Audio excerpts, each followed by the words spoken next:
అన్న నమస్తే అన్న, ఏం పేరు మీ పేరు? పి ధనరాజ్ అన్న. లోకలేనా? లోకలేను. ఇది బోరబండ అన్న. తెలంగాణ రాష్ట్రంలో మళ్ళీ జిహెచ్ఎంసీ ఎన్నికలు వస్తా ఉన్నాయి. సో మరి ఒక ఓటర్ మీ అభిప్రాయం చెప్పండి. ఇప్పుడు ఇక్కడ ప్రధానంగా 3 పార్టీలు ఉన్నాయి, బీజేపీ, బీఆర్ఎస్, కాంగ్రెస్. ఇక అదేవిధంగా కవిత ఆమె కూడా పెట్టింది ఒక పార్టీ, పవన్ కళ్యాణ్. ఎలా అనిపిస్తుంది మీకు, ఎవరు గెలుస్తారు జిహెచ్ఎంసీలో? ఇప్పుడైతే ప్రెసెంట్ అయితే కవితని ఈయన పక్కన పెట్టేయండి, పవన్ కళ్యాణ్. వాళ్ళది అసలు ఏదో ఒక జాలు ఇక్కడ 2 జాలు కొట్టేసుకుంటారు అంతే. అది కూడా కవిత అసలు లేనే లేదు. ఇప్పుడు ఈమె ఎట్లా ఉండే మన సబిత, ఈమెది షర్మిల టైప్, ఈమెది కూడా అంతే షర్మిల టైప్. ఇక పవన్ కళ్యాణ్ అంటారా, ఏదో చిరంజీవి పార్టీ పెట్టినప్పుడు, ప్రజా పార్టీ పెట్టినప్పుడు ఏదో ఒక 2 సీట్లు కొట్టిను, ఆ విధంగా ఇక్కడ 2 సీట్లు కొట్టగలుగుతాడు అంతే. అంతకంటే ఇంకేం లేదు, అది లేదు అంతే. ఇక టఫ్ అంటారా, కంపల్సరీ బీఆర్ఎస్ చేసిన పనులు చాలానే. అసలు అన్ని దాచిపెట్టుకున్నాయి వీళ్ళు, అన్ని బయట కాళేశ్వరం అంటారు, అదంటారు, ఇదంటారు, అన్నిటికీ కూడా కోట్ల మొన్న చూపెట్టింది కదా అన్ని. మన హరీష్ రావు చూపెట్టారు కదా ఏది ఉందని. ఆ ఉన్నదాన్ని సరిగ్గా చేయమంటే ఉన్న పక్షపాతం పెట్టుకొని అక్కడ మీ నీళ్ళు వాళ్ళు అక్కడ ఇవ్వకుండా అక్కడ కావాలని ఆపేసి నీళ్ళు అన్ని డైవర్ట్ చేసుకుని ఉడకపోస్తున్నాయి మొత్తం. మీరు నీళ్ళు చూస్తూనే ఉన్నారు. మళ్ళీ అలాంటప్పుడు ఏడు కింద వస్తుంది. అది ఊళ్ళో అంటే అప్పుడు మోసపోయారు, ఏదో చేస్తాడు, ఎలా మోసపోయారు. అదే మాకు ఈయన వచ్చి మా ఉచిత బస్సులు ఇస్తున్నాడు, 5,000 10,000 ఇస్తున్నాడు, అలా ఎక్కడ ఆఫర్లు ఏంటి దాన్ని ఏమంటారు, ఉచితాలు ఎక్కువ పెట్టారు. మనుషులు నమ్మారు. నమ్మి ఇప్పుడు ఏమంటారు, మా చెప్తే మేమే కొట్టుకున్నాం అంటారు ప్రజలు అంటున్నారు. అది పక్క.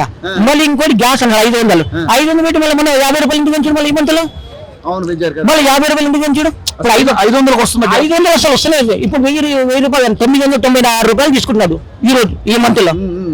అంతకుముందు మళ్ళీ ప్లస్ వాళ్ళు 20 రూపాయలు వాళ్ళ ఛార్జ్, అంటే 20 ఒక 20 రూపాయలు. మళ్ళీ సబ్సిడీ వేసా ఒకరికి వేసా, అందులో ఏదో ఒక్కరికి వచ్చింది.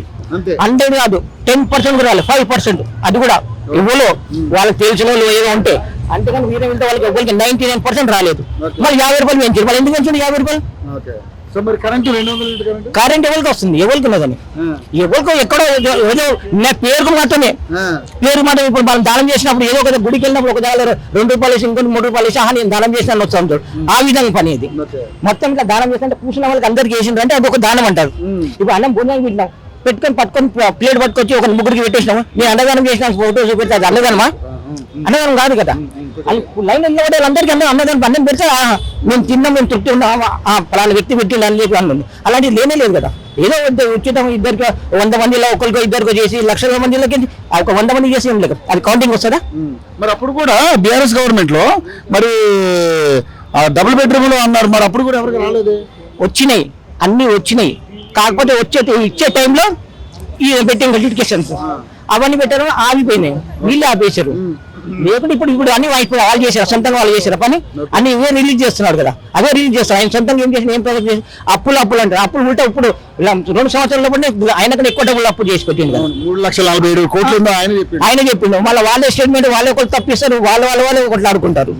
ఒకళ్ళు స్టేట్మెంట్ తప్పిస్తారు, ఇంకోళ్ళు స్టేట్మెంట్ తప్పిస్తారు, ఇంకోటి. అది యాక్చువల్ కరెక్ట్ ఉండేది. ఆర్బీఐ డిక్లేర్ చేసిన అది కదా అంతే. ఇప్పుడు 3 లక్షల చిల్లర చేసేవారు, వీళ్ళకి 7 లక్షలు 8 లక్షలు అంటున్నారు. 8 లక్షలు. మళ్ళీ దానికి వడ్డీ ఏ విధంగా కట్టింది అది కూడా చూపెట్టింది, డీటెయిల్ గా ఇచ్చిండు. వీళ్ళేమో దానికి మేము కట్టుకుంటూ వస్తున్నాం. మీరు ఏం కట్టి మళ్ళీ అది ప్రూఫ్ చేయండి, ఎక్కడ కట్టారు, ఎక్కడ కట్టి మళ్ళీ పెట్టి మళ్ళీ చాలా ఏం ఉచిత పథకాలు ఇచ్చారు, ఏం డెవలప్మెంట్ చేశారు, చాలా ఎన్ని ప్రాజెక్టులు కట్టారు, ఏం కట్టారు, దానికి ఖర్చు పెట్టాం, దానికి ఈ అప్పు అక్కడ కడుతున్నాం అని చెప్పాలి కదా. అది కూడా లేదు. ఇప్పుడు కాంగ్రెస్ ని చూశారు, కాంగ్రెస్ చూస్తున్నారు, ఇప్పుడు బీఆర్ఎస్ కూడా చూశారు 10 ఏళ్ళు. మరి ఇప్పుడు బీజేపీకి ఒక అవకాశం రాదంటావా? కష్టం అండి బీజేపీకి, కష్టం. ఎందుకంటే సిటీలో రావడం కష్టం, గుళ్ళపంటి కూడా రాదు కష్టం. ఎందుకంటే అందరికి అంతా ఇది లేదు. 21 రాష్ట్రాల్లో బీజేపీ ఉంది కదా, అది అక్కడ వేరు, ఇక్కడ వేరు. తెలంగాణలో వేరు, అక్కడది వేరు, ఇక్కడది వేరు. ఎందుకని వేరేంటి అంటే ఇక్కడ పబ్లిక్ తెలుసు, ఉన్న మనం ఇవ్వదు ఉంటే మన టీఆర్ఎస్ లేదా కాంగ్రెస్ అంటావా ఇప్పుడు ఉన్నారు కాబట్టి దౌర్జన్యంగా ఓటు వేయించాం. అదేమన్నా మరి వాళ్ళకి 8 మంది ఎంపీలు గెలిచారు, బీజేపీ వాళ్ళకి 8 మంది ఎమ్మెల్యేలు గెలిచారు. మరి ఈసారి అవకాశం ఉండదని ఎట్లా అనుకుంటున్నారు? అంటే అవకాశం అనేది ఇప్పుడు వాళ్ళకు కూడా తెలుసు, వాళ్ళకు కూడా ఉన్నాయి కదా ప్రాబ్లమ్స్ ఉన్నాయి. కాంగ్రెస్ లో కూడా ఇప్పుడు కాంగ్రెస్ లో వాళ్ళు ఉంటారా? ఇప్పుడు మన సీఎం మన బీఆర్ఎస్ లో కూడా ఉన్నాయి ప్రాబ్లమ్స్. బీఆర్ఎం లో ప్రాబ్లం ఉన్నా కూతురే పెద్ద ప్రాబ్లం మనకు తయారైంది, కానీ ఆమె కౌంటింగ్ లేదు. కాదు అంటే ఒకటి వెళ్ళిపోయినందుకు ఆమె ఇప్పుడు మన దగ్గర షర్మిల వెళ్ళిపోయింది మా ఇంటి దగ్గర. ఇప్పుడు వైఎస్ఆర్ గారు ఉన్నప్పుడు ఈయన జగన్మోహన్ రెడ్డి ఉన్నప్పుడు షర్మిల సపరేట్గా పెట్టి మళ్ళీ కొట్టిందా పక్క జరిపి అసలు పేరుగా కనిపించలేదు కదా. ఇప్పుడు అయిపోయింది. ఇక్కడ ఈమె కూడా అంతే, కవిత కూడా అంతే, తిరిగి తిరిగి కాళ్ళు వెళ్ళిపోయి అక్కడ కూర్చొని అయిపోయింది. మళ్ళీ అయ్యా బాబు ఏదో నన్ను రక్షణ. ఇప్పుడు ఏదో ఆమె చేసిన తప్పును కప్పించుకొని బీజేపీ మరి ఇంత రాష్ట్రాల్లో ఇంత మంచి ప్రోగ్రాములు చేస్తుంది, మంచి ఇదిగా ఉందని చెప్పారు. మరి తెలంగాణలో కూడా వచ్చే అవకాశం ఉన్నట్టుగా కూడా చాలా మంది మాట్లాడుతున్నారు. కానీ మన తెలంగాణలో కాంగ్రెస్ గవర్నమెంట్ ఏం తీసుకొచ్చింది మాకు? సెంట్రల్ కింద ఎంత అమౌంట్ తీసుకొచ్చింది అది కూడా కావాలి కదా. ఇప్పుడు అన్ని తీసుకున్నారు. ఇప్పుడు వరకు మనం అడగాలి కదా. ఇప్పుడు మనకి ఏముంది బడ్జెట్ ఏమొచ్చింది? బీజేపీ గవర్నమెంట్ మన దగ్గరికి వచ్చింది, ఇంతమంది ఎంపీలు పోయారు, ఇంతమంది ఉన్నారు, 8 మంది స్థానాలు పెరుగుతాయా? ఎందుకంటే ఇప్పుడు సీట్లు పెరుగుతున్నాయి కదా. తగ్గుతుంది, ఇంకా తగ్గుతాయి. లాస్ట్ టైం వచ్చినాయన్నా, ఇప్పుడు ఇంకా తగ్గుతాయి.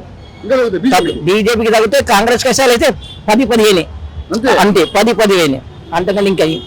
అధికార పార్టీ కదా కాంగ్రెస్. అధికారం పార్టీ ఇప్పుడు ఉన్న జిఎస్ఎంసీ దానిలో దిగని, అంతేగాని అప్పుడు మంచి వచ్చింది సెంటర్ మొత్తం కదా. అప్పుడు అధికారం ఇది కన్నా అట్లాంటి అధికారం ఉన్నప్పుడు 10 years ఆయన కూడా ఏమైనా చేయగలుగుతుంటారు. ఆయన న్యాయంగా వేయండి, నేను చేస్తాను ఇది నమ్ముకోకూడదు, మోసపు మీరు మీ కళ్ళ మీరే పొడుచుకుంటున్నారు, జాగ్రత్త ఉందని అది హెచ్చరించింది. కానీ ఈయనైతే 2 సంవత్సరాలు చేయగలుగుతాడు, ఇవన్నీ ప్రోగ్రామ్ చేయలేడు. ఇంకొండేది ఇంకా 2 సంవత్సరాలు 2 సంవత్సరాలు చేయగలడు. ఈ చేసిన 7 లక్షల కంటే 3 కోట్ల కంటే ఇంకా వీళ్ళని పెట్టేసి 30-40 కోట్లు చేసి పెట్టేస్తారు. అది కూడా అమలు చేస్తే ఆ డబ్బులు ఇప్పటికే లేదంటే డబ్బులే లేవు మా దగ్గర అంటాడు.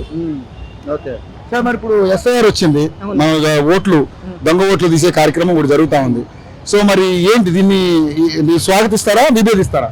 స్వాగతం. దీనికైతే ఎందుకంటే మనకు కూడా తెలుస్తాయి కదా ఎవరు ఉన్నారు, ఏ లోకాలకి ఎక్కడ ఉన్నారు, వీళ్ళు ఇక్కడ మారుతున్నారు, వీళ్ళు ఇక్కడికి మారారు, ఎక్కడున్నారు ఆ ప్లేస్ అలాగే ఎంత. ఇప్పుడు ఈ నిజంగా ఉంది బోరాబండలో ఇంతమంది ఉన్నారు. తర్వాత బోరింగ్ మోదీనగర్ ఇంతమంది డైవర్ట్. అంటే మన దగ్గర ఎంత ఉన్నది అది ఇక్కడ మారిన వాళ్ళ దగ్గరికి. ఎందుకంటే ఎక్కడైతే ఓట్ల సంఖ్య ఎక్కడ తగ్గిందో అక్కడ పెరుగుతుంది. ఇప్పుడు కొంతమంది ఓట్ల దగ్గర ఇక్కడికి వచ్చిన్నారు, డబుల్ ఓట్లని అక్కడ ఉంది ఇక్కడ ఉంది, అవన్నీ తొలగిపోతాయి కదా. 2 ఏదైనా ఒకటి చెప్తే అది మంచిది, దానికి మంచిది. BRS 100-200% mayor plus government, next government అంతే.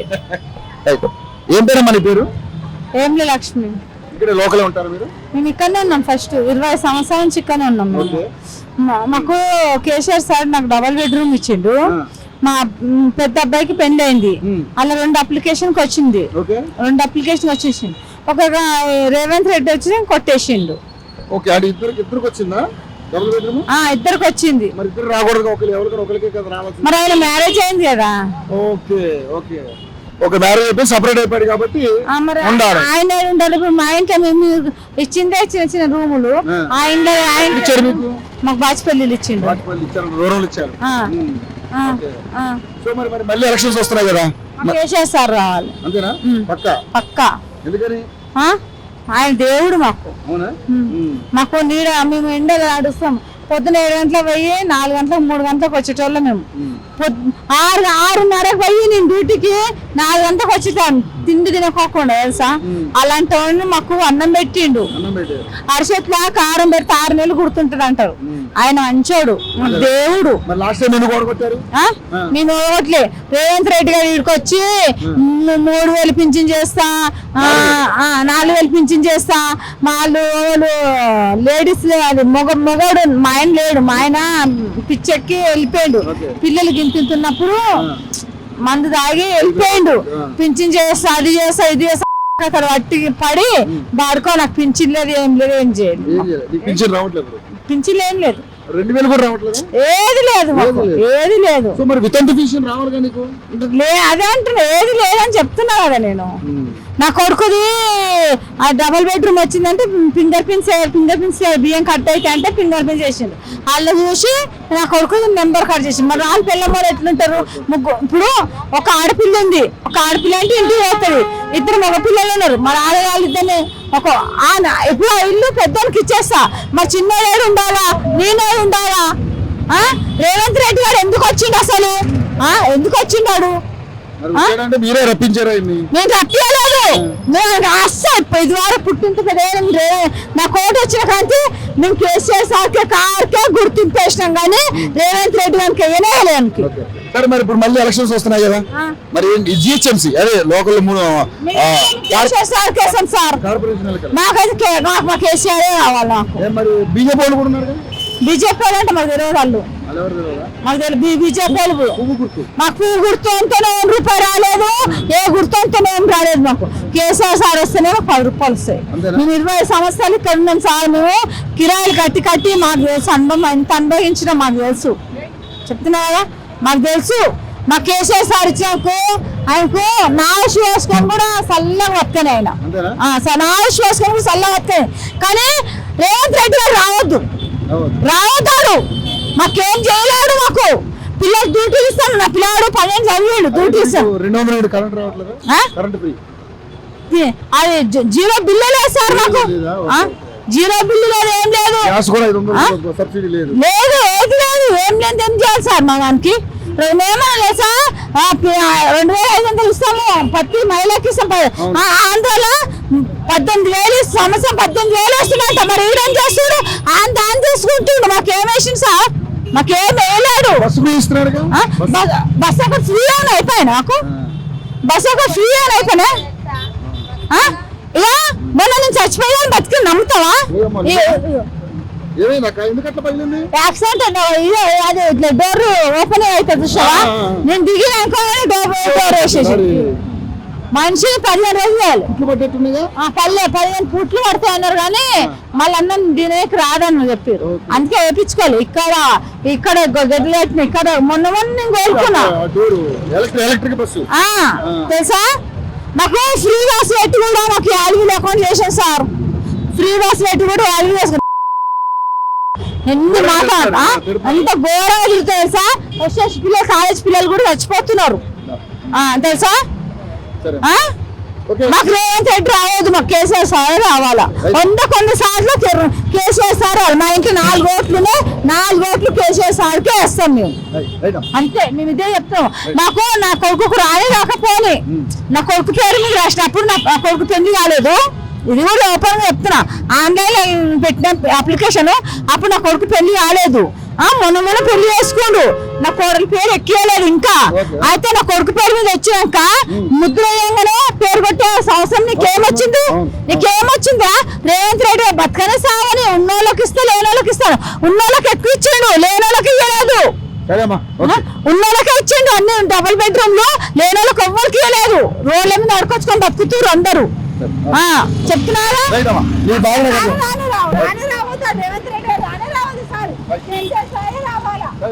అక్క నమస్తే అక్క, ఏం పేరు మీ పేరు? భాగ్యలక్ష్మి సార్. లోకలేనా? లోకలే, ఇక్కడ బోరబండ. అక్క ఏం లేదు, ఏంటి ఏదైనా జాబ్ చేస్తారా మీరు? పబ్లిక్ గార్డెన్ లో చేస్తాను సార్. అవునా? పబ్లిక్ గార్డెన్ లో చేస్తారా? గవర్నమెంట్ సంబంధించి లేదు, అవుట్సోర్సింగ్, ప్రైవేటింగ్. అక్క ఏం లేదు, ఎలా అనిపిస్తుంది అంటే ఇప్పుడు జిహెచ్ఎంసీ ఎన్నికలు వస్తున్నాయి కదా, మరి నీకు ఎలా అనిపిస్తుంది? అంటే ఎవరన్నా ఏ పార్టీ గెలిస్తే బాగుంది అనిపిస్తుంది, లేదా ఏమన్నా అనిపిస్తుందా నీకు ఏమన్నా? మేము అప్పటి నుంచి కాంగ్రెస్ పార్టీ అండి. ఇప్పుడు రేవంత్ రెడ్డి సార్ వచ్చినాక మాకు ఫ్రీ బస్సు బాగానే ఉంది, సన్న బియ్యం బాగానే ఉన్నాయి. సార్ అయితే మాకు లేడీస్ కు చాలా బాగా చేసారు ఫ్రీ బస్. ఆ డబ్బులు మిగులుతున్నాయి మాకు కూరగాయలకు, టిఫిన్లకు. Happy sir.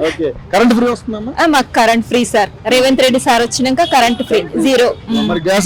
గ్యాస్ లేదు సార్, ఇల్లు ఒకటి లేదు, రెంట్. అవును సార్, మ్యారేజ్ అయినాక నుంచి రెంట్ కట్టుకుంటా బతుకుతున్నాం. పెట్టినాం సార్, రాలేదు.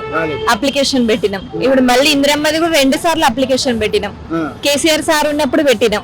అందరికి ఇల్లు ఉన్న వాళ్ళకి వస్తున్నాయి కానీ మాకు మాత్రం రావట్లేదు. మాది రంగారెడ్డి డిస్ట్రిక్ట్, శంకర్పల్లి. అత్తగారు ఇక్కడ మ్యారేజ్ అయినాక నుంచి ఇక్కడే బతుకుతున్నాం. ఇక్కడ అందరి ఊర్లో ఉన్నాయి, ఇంకా ఇక్కడ చేపియలే. అట్లా కావచ్చి అడ్రస్ సరిగా లేక ఇక్కడ ఇల్లు రావట్లేదు మాకు. మా సార్ అక్కడ ఓట్లు అక్కడనే ఉన్నాయి. మార్చుకోవాలి, ఎందుకంటే మీరు సిటీలో బతుకుతున్నారు కాబట్టి ఇక్కడ మార్చుకోవాలి. అదే సార్, మార్చుకుంటే ఇప్పుడు ఎందుకంటే ఎస్ఐఆర్ కూడా వచ్చింది కదా, ఓట్లు దొంగ ఓట్లు ఏంటంటే తీసేస్తున్నారు. అవన్నీ కూడా మీకు ఇప్పుడు ఉపయోగపడతాయి అనమాట. సరే మరి పథకాలు అయితే బాగానే ఉంటుంది. అక్కడ ఇవ్వరా సార్ ఊర్లో? అక్కడ ఏంటంటే అక్కడ ఇప్పుడు ఇక్కడ ఉన్నావు కాబట్టి ఈజీ ఉంటుంది అడ్రస్. ఈజీగా ఉంటాయి, అదే చెప్తున్నా మా వారికి. సరే మరి ఇప్పుడు అంటే మరి ఎలక్షన్ గార్డెన్ లో పొద్దున్న 7:30 నుంచి ఈ టైం అవుతాయి సార్. రోజు నిలబడే వస్తాము, సీట్లు దొరకట్లేదు. కాలేజ్ మరి అందరు ఉంటారు కదా. బస్ సర్వీస్ పెంచాలా? ఇలాగే కంటిన్యూ కావాలి సార్. సరే ఓకే, మీకు నిలబడి వచ్చినా ఫ్రీ వస్తుంది కాబట్టి హ్యాపీ మీకు. సో సన్న బియ్యం కూడా వస్తున్నాయి, తింటున్నారా? తింటాం సార్. ఓకే సార్, మరి ఇప్పుడు ఎలక్షన్స్ వస్తున్నాయి కదా, మరి ఎవరు రావాలనుకుంటున్నారు? కాంగ్రెస్ పార్టీ రావాలి సార్. పక్కా? పక్కా. మేము అప్పటి నుంచి నాన్న వాళ్ళు చిన్నప్పటి నుండి కాంగ్రెస్ పార్టీ. థ్యాంక్ యూ అమ్మా, థ్యాంక్ యూ సో మచ్. నమస్తే. ఏం పేరు? యాకయ్య. ఏం చేస్తుంటావే? గ్లాస్ ఫ్యాక్టరీ పని చేస్తాం. ఏజియా గ్లాస్ ఫ్యాక్టరీ. ఎంత వస్తుంది మరి? నెలకు 18,000 వస్తాయి. ఇక సరిపోకుండా అల్లే గతకాలి. ఇక రేట్లు బాగా పెరిగినాయి కానీ రేట్లు పెరిగినా కూడా అదే గతకాలి. ఇక మరి వేరే కాడికి పోతేనే అది లేదు, అది లేకపోతే బయటకు వస్తేనే కూరగాయల రేట్లు పెరిగిపోయాయి. ఇంకేం చెప్తాం. ఎక్కడ ఉంటారు మీరు? మేము కబీనార్. లేదు కబీనార్, అదే అదే. మరి ఇప్పుడు రేవంత్ రెడ్డి పాలన నడుస్తా ఉంది రాష్ట్రంలో, ఎట్లా అనిపిస్తుంది? వానితో మన్ను తీసుకొని వాని మన్ను పోయాలి. ఏం వీకిండు వాడు, ఏం పెట్టిండు ఆతురా? వాడు పెట్టింది ఏమున్నది? వాడు రేవంత్ రెడ్డి మాకు చేసింది ఏమున్నది? ఏం చేసిండు? ఏం చేసిండు అని గెలిచి ఏం చేసిండు? గెలవక ఏం చేసిండు? ఏం చేసి ప్రజాపాలన అందిస్తున్నాడట. ఏం చేసిండు? ఎక్కడ అవపడ్డది? ఏడా అవపడే చూపెట్టు. ఇస్తున్నాడట మంచిగానే 6 గ్యారెంటీల పథకాలు. 6 గ్యారెంటీ పథకాలు వెయ్యి, మరి వెయ్యి చూపెట్టు. చూపెట్టు. ఏమి లేవు, ఏమంతలేవు. మరి ఏంది ఇప్పుడు మళ్ళీ ఓట్లు వస్తే ఎట్లా మరి పరిస్థితి? ఇక ఓట్ల ముచ్చట తర్వాత ముచ్చట, అది కాదు తర్వాత ముచ్చట. అది ఇప్పుడు జిహెచ్ఎంసీ ఓట్లు వస్తాయి, అది పడితే కేసీఆర్ పడతాయేమో అంతే. పక్క పక్క ఓట్లు వేస్తే మరి గెలిపిస్తారా? ఎవరు రేవంత్నా? అయ్యి గెలవాడు. ఏం ఉంటే అది వేరే ఉండు. 10 సంవత్సరాలు 10 సంవత్సరాలు 10 సంవత్సరాలు మహిళలకే, రోడ్డు తిరిగే మహిళలకే లేదా అది అర్హత. మన సొంటాలకు ఇట్లా పోతాడే ముసముడి ఏంద్రా బాబా అని అంటానికే దానికి అర్హత అది లేనప్పుడు మనం ఏం చేస్తాం? రైతులకి రుణమాఫీ, రైతు బంధు చేయలే ఇంతవరకు. ఏడా చేసిండు? 1,00,000 రూపాయలు చేసిండు. మొత్తం రుణమాఫీ చేస్తాను, చేసిండా? చేయలే. కేసీఆర్ 1,00,000 చేస్తే మేము 2 లక్షలు చేసినామంటాడు. చేయలే చేయలే చేయలే చేయలే. ఇంకా అవుతుందట, చేస్తారట, కానీ ఇంకా చేయలే. పెన్షన్ ఎంత వస్తుంది? పింఛన్ ఏం లేదు, ఇంకా ఏం లేదు. పింఛన్ పెడితే పింఛన్ రాదు, ఏది రాదు, అంతేకంతే. ఆ కేసీఆర్ ఉన్నప్పుడు అదో ఇదో దొరికింది, కానీ అంతవరకు ఇంకా అధ్వానం బతుకు అయిపోయింది. ఇది మారు, ఈ కార్డు మారు, ఆ కార్డు మారు, ఏ కార్డు మార్చే అంతే బతుకులు. కేసీఆర్ ఉన్నప్పుడు మంచిగా ఉండే, కేసీఆర్ ఉన్నప్పుడు అంటే ఇక తిన్నా తాగినా కొంతవరకు పని నడిపించాడు. కానీ ఇంకా ఈ కిరకంచి మొత్తం మహిళలకే వచ్చింది. మొత్తం మహిళ పోరాళ్ళకు, లేడీస్కే. బీజేపీ ఎట్లుంటుంది? బీజేపీకి ఏమైనా ఛాన్స్? ఇక బీజేపీ కంటే ఛాన్స్ అయినా ముచ్చట మనం చెప్పలేము కదా, చెప్పలేము. దాని గురించి తెలియదు. కానీ ఈసారి తెలంగాణలో మాదే అధికారం అంటుంది బీజేపీ. ఇక బీజేపీ అంటే మనం ఏం చేయలేము కదా, గెలితే గెలవని మనం ఏం చేయలేము. దానికి మనం బాధ్యత లేదు. నేను తెలంగాణకే పక్క. రైట్, పోతా. భయ్యా నమస్తే. నమస్తే అన్న. ఏం పేరు? మహేష్ యాదవ్, మోతినార్. అవునన్నా. ఏం చేస్తుంటావు? నేను జాబ్ చేస్తా అన్న, యుఎస్ ఐటీ రిక్రూటింగ్. చెప్పన్నా. సో మరి ఇప్పుడు జిహెచ్ఎంసీ ఎలక్షన్స్ వచ్చే అవకాశాలు ఉన్నాయి రాష్ట్రంలో, అంటే ఈ గ్రేటర్ హైదరాబాద్ లో. సో దానికి సంబంధించి సర్వే చేస్తున్నాం. ఎట్లా అనిపిస్తా ఉంది? అంటే ఎవరికి ఎక్కువ ఛాన్స్ కనిపిస్తుంది ఇప్పుడు? అన్న ఇప్పుడు నెక్స్ట్ వచ్చేది బీజేపీ గవర్నమెంట్ అన్న. 100% బీజేపీ గవర్నమెంట్ అండి. ఇప్పుడు ఫస్ట్ అయితే 10 సంవత్సరాలు బీఆర్ఎస్కి టీఆర్ఎస్కి ఇచ్చేసారు. టీఆర్ఎస్ ఉండే అన్న. సెకండ్ పర్సెంట్ ఏమో కాంగ్రెస్కి ఇచ్చేసారు అన్న. ఇప్పుడు వచ్చేది ఇప్పుడు ప్రజలకు ఏమవుతుందంటే అర్థమైపోయింది. ఇప్పుడు నెక్స్ట్ వచ్చే బిఎస్ఎం ఎలక్షన్లో 100% బీజేపీ వచ్చేస్తుంది అన్న. 100% ప్రజలకు అర్థమైపోతుంది. ఇప్పుడు ఆ టైంలో ఈ టైంలో కాదు. ఇప్పుడు నేను బీజేపీ కార్యకర్తనే అన్న. కానీ మీరు అనుకుంటారు, కానీ కొన్ని సీట్లు 100% నెక్స్ట్ గవర్నమెంట్ వచ్చేది బీజేపీ అన్న. 100%. ఎందుకు బీజేపీ వస్తుంది? బీజేపీ ఎందుకు వస్తుంది అంటే ఇప్పుడు ప్రజలకు అర్థమైపోయింది అన్న. ఇప్పుడు మోడీ సారు లాక్డౌన్లో ఇది చేసి మొన్న ఏమంటారు, ఇది వార్ జరిగినప్పుడు ఆపరేషన్ సింధూర్ సక్సెస్ అయింది. డబల్ ఇంజన్ సర్కారు, సెంట్రల్ గవర్నమెంట్ బియ్యం, ఇప్పుడు బియ్యం ఇస్తుంది ఏది సెంట్రల్ గవర్నమెంటే ఇస్తుంది. 30% ఏమో స్టేట్ గవర్నమెంట్, 70% సెంట్రల్ గవర్నమెంట్ ఇస్తుంది. ప్రజలకు అర్థమవుతుంది. రేవంత్ రెడ్డి ఇస్తున్నా అంటున్నాడు కదా. లేదన్న 100% మోడీ సార్ ఇస్తుండు. 100% 70% మోడీ సార్ ఇస్తుండు. స్టేట్ గవర్నమెంట్ 70% అన్న. సన్న బియ్యం ఇచ్చేది మోడీ సారే ఇస్తుందని 30% వీళ్ళు, అంతే. 100% వీళ్ళు 70%. తెలంగాణలో బీజేపీ వస్తుంది అంటున్నావు అంటే ఎందుకు మరి? కాంగ్రెస్ బీఆర్ఎస్ ఉంది కదా, వాళ్ళ పరిస్థితి ఎట్లుంటుంది? ఇగో అన్న 50% ఆల్రెడీ వాళ్ళ 50% ఏమో వీళ్ళకి అర్థమైపోయింది. ఇప్పుడు కాంగ్రెస్ మంచిగా లేదా కాంగ్రెస్ ప్రభుత్వం? కాంగ్రెస్ గవర్నమెంట్ లో 6 గ్యారంటీలు అని చెప్పి వస్తుంది. వాళ్ళు చేస్తే వాళ్ళకి వస్తుంది. ఇప్పుడు 2 సంవత్సరాలన్నర అవుతుంది. ప్రజలకు అర్థమవుతుంది ఏం చేస్తారు ప్రజలే నిలిగించుకుంటారు. ఏదన్నా బీఆర్ఎస్ పార్టీ అట్లా చేసిందని. కాంగ్రెస్ పార్టీ 6 గ్యారెంటీలు అని చెప్పేసి పథకాలు ఇస్తున్నారు కదా, బాగానే ఇస్తురు అన్న. ఇస్తున్న వాళ్ళకి ఇస్తురు, ఏ వాళ్ళకి ఇస్తురు. ఇప్పుడు అక్కడ కొన్ని సర్వే దగ్గర పోతే కొన్ని వస్తున్నాయి రాలే. ఇప్పుడు ఎక్కడనో అన్న పోతే మాకు పింఛన్ వస్తలేదు. కొందరేమో 4,000 అన్నారు, కొందరికి రాలేవు. హైడ్రా అని పెట్టిరు. హైడ్రా కోసం ఏమనంటే హైడ్రా కోసం పెట్టిండు. ఏమో మూసీ నది నుంచి హైడ్రా కోసం ఇవే లొల్లులు అవుతున్నాయి. ఏమన్నా అంటే హైడ్రా అంటారు. అదే అన్న దానికోసం. ఇంకొకటి వచ్చేసి హైడ్రా అంటారు, ఎక్కడ పోయినా రేట్లు పెంచడము ఏదన్నా అంటే అది ఇది అంటారు. అదే అన్న మెయిన్ పాయింట్. ఇక్కడ జూబ్లీహిల్స్ లో ఇక్కడ మొన్న ఒక ఎమ్మెల్యే గెలిచిండే కదా బై ఎలక్షన్ లో, ఎట్లా నడుస్తుంది పాలన? కొంచెం అట్లా నడుస్తుంది అన్న. అన్న మంచి పని చేస్తే అన్నకు పేరు ఉంటుంది. నవీన్ యాదవ్ అన్న 100%. అన్న మంచి మళ్ళా అన్న దేని గురించి అన్న పార్టీ సమస్య నుంచి కాదు. అన్న మంచి చేస్తే పార్టీ తరఫు నుంచి అన్న గెలవచ్చు. పార్టీ అన్న సింగల్ గా గెలిచినవి 100% గెలుస్తాడు. మళ్ళీ రాష్ట్రానికి మళ్ళీ ముఖ్యమంత్రి ఎవరైతే బాగుంటుంది మరి? మళ్ళా వచ్చేది ఇప్పుడు అన్న చెప్తున్నా అన్న, బీజేపీలో అయితే ఎవరికి ఇచ్చారు చాలా మంది ఉన్నారు సీనియర్లు. డైరెక్షన్ లో బాగుంటుంది మరి బీజేపీ? ఇప్పుడు బీజేపీ ఎవరి డైరెక్షన్ అంటే చాలా మంది ఉన్నారు అన్న, చాలా మంది ఉన్నారు. కిషన్ రెడ్డి అన్న ఉన్నాడు, బండి సంజయ్ అన్న ఉన్నాడు, అరవింద్ అన్న ఉన్నాడు, మన లక్ష్మణ్ సార్ ఉన్నాడు, రామచంద్ర సార్ ఉన్నాడు, అందరు ఉన్నారు అన్న. ఛాన్స్ మోడీ సార్ ఎవరికి ఇస్తాడో ఎవరికి ఇస్తాడో తెలియదు కానీ మోడీ సార్ అప్పుడు సెంటర్ నుంచి అక్కడి నుంచి రావాలి, ఢిల్లీ నుంచి అది అధిష్టానం, ఢిల్లీ నుంచి అధిష్టానం వస్తే 100% మోడీ సార్, అమిత్ షా సార్ వీళ్ళే వాళ్ళ నిర్ణయం తీసుకొని సీఎం ఎవరికి ఇస్తారో వాళ్ళ చేతులు ఉంటాడు అన్న. 100% మోడీ సార్. ఓకేనా.